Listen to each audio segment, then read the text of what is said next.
স্বাগতম দর্শক বন্ধুরা, আপনাদের সকলকে আমি অনুপ বিশ্বাস। দর্শক, যুদ্ধ তো শেষ হয়ে গেল, কিন্তু একটা প্রশ্ন সবার মনে ঘুরপাক খাচ্ছে যে ইরান ও ইসরায়েলের যুদ্ধ তো এখন সমাপ্তি হয়েছে, কিন্তু এই পুরো পরিস্থিতিতে সবাই একটা প্রশ্ন জানতে চাইছে যে ভাই, বিজয়ী কে হলো, ইসরায়েল নাকি ইরান? দুদিকেই অনেক ক্ষয়ক্ষতি হয়েছে, কিন্তু সর্বশেষ বিজয়ী কে ঘোষিত হলো, এটা এখন সবার মনে প্রশ্ন এইটাই। সবাই জানতে চাইছে যে আসল ঘটনা কি হলো। দর্শক, আসল সত্যটা যদি আপনি খেয়াল করেন তাহলে দেখা যাবে ইরানকে একটা বড়সড় ফাঁদে ফেলার চেষ্টা করা হয়েছিল। আমেরিকা একটা ফাঁদ পেতেছিল ইরানের জন্য, কিন্তু রাশিয়া আর চীন পুরো খেলার রং একেবারে উল্টে দিয়েছে। তারা রাতারাতি পুরো পরিস্থিতির মোড় ঘুরিয়ে দিয়েছে। কিছু বক্তব্য আর কিছু এমন বৈঠক হয়েছে যার পরেই এই পুরো চিত্র বদলে গেছে। নয়তো আজ ভিন্ন চিত্র আমরা দেখতাম। আজ সিজফায়ার যুদ্ধবিরতি ডোনাল্ড ট্রাম্পের মুখ থেকে বার হতো না। কেন বার হয়েছে তার পিছনে পুতিনের অনেক বড় ভূমিকা রয়েছে, যা এই প্রতিবেদনে আপনাদের সামনে বিস্তারিতভাবে তুলে ধরব। এখন অনেকেই বুঝতে পারছেন না যে আসলে কি ঘটেছে। দেখুন, যে দৃশ্য এর আগের প্রতিবেদনে আমি আপনাদেরকে দেখিয়েছি, মানে ইরানের সর্বশেষ বিধ্বংসী হামলা, এটা ছিল ইরানের সর্বশেষ হামলা।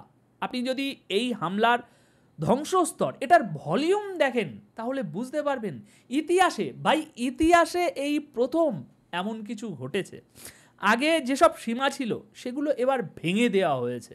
আগে কখনো কেউ ভাবেনি যে ইসরায়েলের তেল আবিব, হাইফার মতো শহরগুলো আক্রমণ করা সম্ভব, যা 20-25টা দেশ একত্রে তাদের ডিফেন্সের জন্য কাজ করছে, প্রতিরক্ষা সুরক্ষা দিচ্ছে, সেগুলো এমনভাবে ভাই ধ্বংস হতে পারে। এত বড় ধ্বংস এর আগে কেউ কখনো দেখেনি মধ্যপ্রাচ্যে। তাই এখন প্রশ্ন হলো, ইরানের পরমাণু বিজ্ঞানীরা নিহত হয়েছে, ইরানের পারমাণবিক কেন্দ্রগুলোতে আঘাত করা হয়েছে এবং সামরিক ঘাঁটিগুলোকে ধ্বংস করা হয়েছে। তাহলে এই পরিস্থিতিতে ভাই ইরানের বিজয় হলোটা কিভাবে? দেখুন, আসলে ঘটনার ভিতরের কথাটা ঠিক এখানেই লুকিয়ে আছে। দেখুন, প্রথম যে বিষয়টি বোঝা দরকার তা হলো এই পুরো পরিস্থিতি দুটি ঘটনার পর তৈরি হয়েছে। যখন আমেরিকা ইরানের পরমাণু কেন্দ্রগুলোর উপরে হামলা চালায়, তারপর আপনি দেখেছেন নেতানিয়াহু কি বিবৃতি দিয়েছিল। নেতানিয়াহুর বিবৃতি এসেছিল, আমি এখানেই থামবো না, আমি রিজিম চেঞ্জ অপারেশন চালাবো। আমেরিকার হামলার পরপরই এই বিবৃতি এসেছিল নেতানিয়াহুর দিক থেকে। এর পরের দিনই ডোনাল্ড ট্রাম্প আবার বলেছিল, আমি ইরানের সরকারকে সরিয়ে দেব, ইরানের ভিতরে যারা বিরোধিতা করে তাদের বাইরে নিয়ে এসে আন্দোলন করাবো। এমনকি তিনি এটাও বলেছিলেন, আমার জানা আছে আয়াতুল্লাহ আলী খামিনি কোথায় আছেন, আমি তাকে টার্গেট করব। আপনি এক মিনিট ভাবুন, যারা এত বড় বড় নেতাকে মেরে দিয়েছে, যেমন ইয়াইয়া সিনওয়ার, হাসান নাসরুল্লাহ, এমনকি ইরানের আর্মি চিফ, এয়ার চিফ, এখন এমতো অবস্থায় তারা যদি সত্যি ইরানের সর্বোচ্চ নেতা আয়াতুল্লাহ আলী খামিনির অবস্থান জানতো, তাহলে কি আপনার মনে হয় আয়াতুল্লাহ আলী খামিনিকে ইরান, এই আমেরিকা, ইসরায়েল ছেড়ে দেবে? মনে হয় আপনার এটা? কিন্তু আজ সেই ব্যক্তি এখনও জীবিত আছে। সুতরাং এখন আপনি দুটো ব্যাপার এখানে বুঝুন। নাম্বার 1, হ্যাঁ, ইরান বড় ধ্বংসের মুখোমুখি হয়েছে। নাম্বার 2, তবুও ইরান নিজেকে এখনো পর্যন্ত টিকিয়ে রাখতে পেরেছে এত বড় বড় মহাশক্তির হামলার মুখের পড়ার সত্ত্বেও। আর এটা তখন যখন প্রায় সব মুসলিম দেশ ইসরায়েল আর আমেরিকার পাশে দাঁড়িয়েছিল। ইরান একা লড়েছে, এই ব্যাপারটা আপনাকে একটু বুঝতে হবে। ইরান একা লড়েছে, অন্যদিকে পৃথিবীর সবথেকে বৃহৎ শক্তিগুলো এবং মুসলিম বিশ্বের সমস্ত মুসলিম দেশগুলো, বলতে গেলে চলে প্রায় সবকটা মুসলিম দেশ ইসরায়েলের পাশে, আমেরিকার পাশে দাঁড়িয়েছিল, আর ইরান একা মাঠে দাঁড়িয়েছিল। পিছনে হয়তো রাশিয়া একটু ব্যাক করছিল, এবাদে আর কেউ ছিল না ইরানের পাশে। আসল কথা হলো, যখন আমরা ইরানের পারমাণবিক স্থাপনাগুলোর কথা বলি, হ্যাঁ, সেগুলো অনেকটাই ধ্বংস হয়েছে, কিন্তু ইরান সেখান থেকে মূল উপাদানগুলো, মানে নিউক্লিয়ার ম্যাটেরিয়াল যেগুলো, আসল জিনিস যেগুলো, সেগুলো আগেভাগেই সরিয়ে নিয়েছে এবং ওয়ার্ল্ড মিডিয়া এটা অ্যাকসেপ্ট করেছে। প্রথমে তাদের পরিকল্পনা ছিল রিজিম চেঞ্জ করা, মানে সরকার পরিবর্তন করা, রাজা শাহ পাহলভির ছেলেকে নিয়ে ফিরিয়ে আনা, পুরনো ব্যবস্থাকে আবার বসানো। কিন্তু দেখুন ব্যাপারটা কতদূর গড়িয়েছে। এই হয়েছে, কিছুই হয়নি। এই পুরো পরিস্থিতিতে আমেরিকা আর ইসরায়েল একসাথে থেকেও না আয়াতুল্লাহ আলী খামিনিকে মারতে পেরেছে, না ইরানের যে নিউক্লিয়ার পাওয়ার প্লান্ট সেটাকে পুরোপুরি ধ্বংস করতে পেরেছে, না ইরানে রেজিম চেঞ্জ করতে পেরেছে। কোনো কিছুই পারেনি। একসাথে থেকেও সরকার বদলের অপারেশন সফল করতে পারেনি। তাদের ধারণা ছিল তারা ইরানের পুরো নেতৃত্বকে শেষ করে দেবে, গৃহযুদ্ধ বাঁধাবে, সব কিছু ভেঙে ফেলবে, তারপর জনগণের মধ্যে বিদ্রোহ ঘটাবে। কিন্তু এই সব কিছুর পরেও ইরান তার বর্তমান সরকারকে নিয়ে লড়ে গেছে, স্থির থেকেছে এবং তার ভেতরটা ভাঙতে দেয়নি। এমনকি এত চাপ, এত বিশ্বাসঘাতকতা, এত ষড়যন্ত্র সত্ত্বেও ইরান ভেঙে পড়েনি। এবার আসুন আসল গল্প। দর্শক, গতকাল যে বৈঠকটি হয়েছে, গতকালকের প্রতিবেদনে আপনাদেরকে জানিয়েছিলাম, গতকাল যে বৈঠকটি হয়েছে সেটা ছিল অত্যন্ত গুরুত্বপূর্ণ। পুতিন আর ইরানের পররাষ্ট্রমন্ত্রীর মধ্যে এই বৈঠকটি হয়েছিল। আর এই বৈঠকের সবচেয়ে বড় চমক ছিল পুতিন স্পষ্টভাবে আমেরিকা ও ইসরায়েলের বিরুদ্ধে অবস্থান নিয়েছিল। তিনি বলেছিল গতকালকের বৈঠকে, আমি একেবারে স্পষ্ট করে দিতে চাই, ইরানকে যা দরকার আমি তাই দেব। এই কথার মানে একটাই, ইরান এখন যা করতে চায় সেটা করুক, খোলাখুলিভাবে করুক, আমরা ইরানের পাশে আছি। এই বক্তব্যই আসলে ট্রাম্পকে বিরক্ত করেছে, ট্রাম্পকে দিশেহারা করে দিয়েছে। কারণ এত বড় শক্তিধর দেশের এমন একটা স্পষ্ট বার্তা, মানে পরিস্থিতি তাদের হাতে ছিল না। রাশিয়া এখন ইরানের পারমাণবিক কর্মসূচি আবার গড়ে তুলবে, কোনো বড় ব্যাপার না। যেটুকু অবকাঠামো বেঁচে গেছে সেটা ঠিকঠাক করে নেওয়া যাবে, এটা কোনো বড় ব্যাপার না। 1 মাসের মধ্যেই তারা তাদের সেই পুরনো প্রোগ্রামটা আবারও সেই জায়গা থেকে শুরু করবে যেখানে থেমে গেছে। আর এখন দেখুন, ইরানের স্যাটেলাইট থেকে শুরু করে প্রতিরক্ষা ব্যবস্থা, যুদ্ধ জাহাজ, সব কিছুই রাশিয়া আবারও নতুন করে তৈরি করে দেবে। এটা কোনো বিগ ডিল না, যাতে ইরান পরবর্তীতে এতটাই শক্তিশালী হয়ে ওঠে যে আজকের মতো আগামী দিনে যেন ইসরায়েল বা আমেরিকা আবারও ইরানকে হামলা করতে না পারে, আরও বেশি শক্তিশালী করে দেবে ইরানকে। এই পুরো পরিস্থিতিতে ইরান নিজেকে সম্পূর্ণ ধ্বংস হয়ে যাওয়া থেকে রক্ষা করেছে। ভাই, এটাই ইরানের সবচেয়ে বড় ব্যাপার, ইরানের সবচেয়ে বড় বিজয়। আপনাকে মনে রাখতে হবে, তারা ইরানকে ভাই গাজা বানাতে চেয়েছিল, গাজা। আজকে গাজা, গুগলে গাজা সার্চ করলে কি ছবি দেখতে পান আপনি? চারিদিকে ধ্বংস, চারিদিকে ধ্বংস, সব ভাঙাচোরা, সব ভাঙাচোরা। তো সেই গাজা বানাতে চেয়েছিল ইরানকে। যেমনভাবে আফগানিস্তানকে পুরো দখল করতে চেয়েছিল, কিন্তু আমেরিকা সেখানে ব্যর্থ হয়েছে, ঠিক সেই একইভাবে তেমনই ইরানকেও গাজা পরিণত করতে চেয়েছিল, কিন্তু এবারও আমেরিকা ব্যর্থ হয়েছে।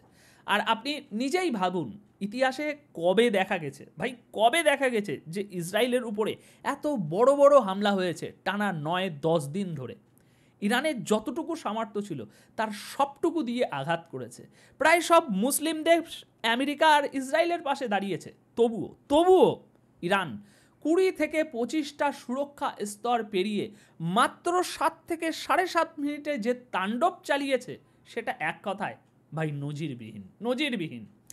তেল আবিবের যে 1/3 অঞ্চল পুড়ে গেছে, জিনিসপত্র ধ্বংস হয়েছে, এমন আগে কখনো দেখা যায়নি। এর মানে হলো যেসব ভয় ভুল ধারণা ছিল সেগুলো আজ একে একে সব ভেঙে গেছে।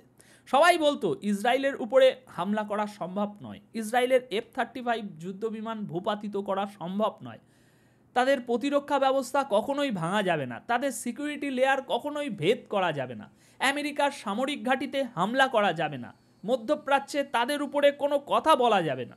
কিন্তু বলুন তো, এমন কোন জিনিসটা এই যুদ্ধে বাকি রেখেছে ইরান করতে? কোন জিনিসটা বাকি রেখেছে যা তারা করেনি?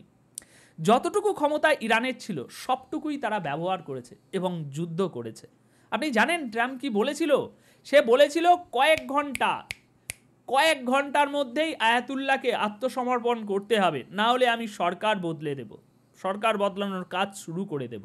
কিন্তু বাস্তবে কি হলো? কোনো আত্মসমর্পণ হয়নি, উল্টে তারা আরও বেশি করে যুদ্ধ চালিয়েছে। আর এটাই ছিল তাদের সবচেয়ে বড় সাফল্য। এমন একটা ঘটনা আগে কেউ কখনো দেখেনি। ইরান একা আমেরিকার সঙ্গে লড়াই করেছে, একা সমুদ্র পথে লড়েছে, একা ইসরায়েলের সাথে লড়েছে।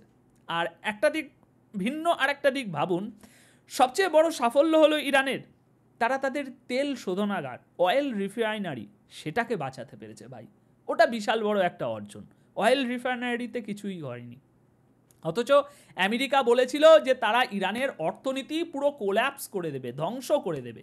কিন্তু ইরানের তেল ভিত্তিক যে কৌশল, সেটা সম্পূর্ণ এখনও সুরক্ষিত আছে।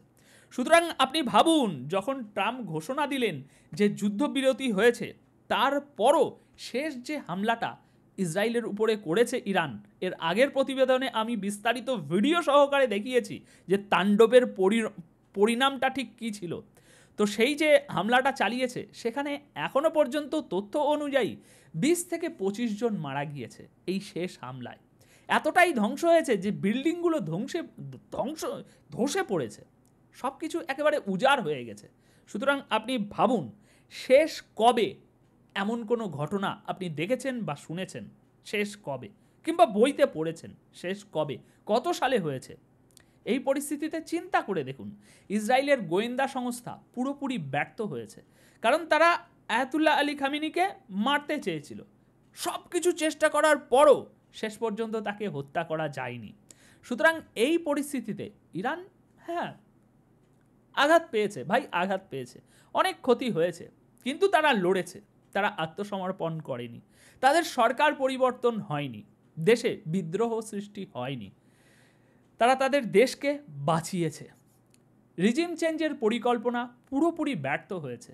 ইরানের পারমাণবিক স্থাপনাগুলো ধ্বংস করা ছিল মূল লক্ষ্য, কিন্তু তারা তাদের পারমাণবিক স্থাপনার সেই মূল যে বিষয়, মূল যে মাল ইউরেনিয়াম, সেগুলোকে বাঁচাতে পেরেছে।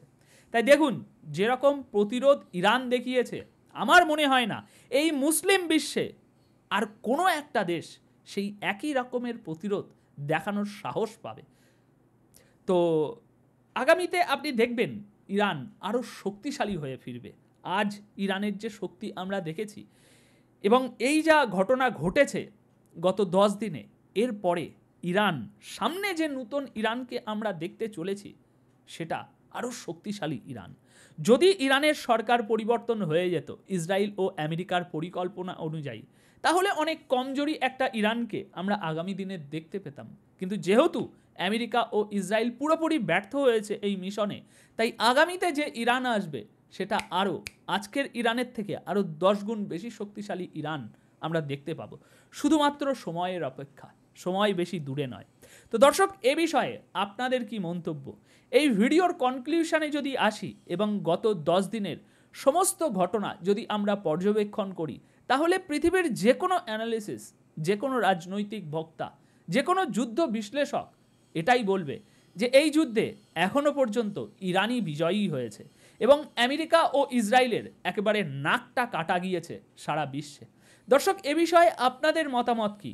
অবশ্যই কমেন্ট বক্সে জানিয়ে যাবেন, এবং ইরানের এই বিজয়ীর ঘোষণার ভিডিওটি অবশ্যই মানুষের সাথে শেয়ার করবেন, যাতে মানুষ জানতে পারে যে দীর্ঘ 10 দিনের এই যুদ্ধে কে জিতল, ইসরায়েল নাকি ইরান।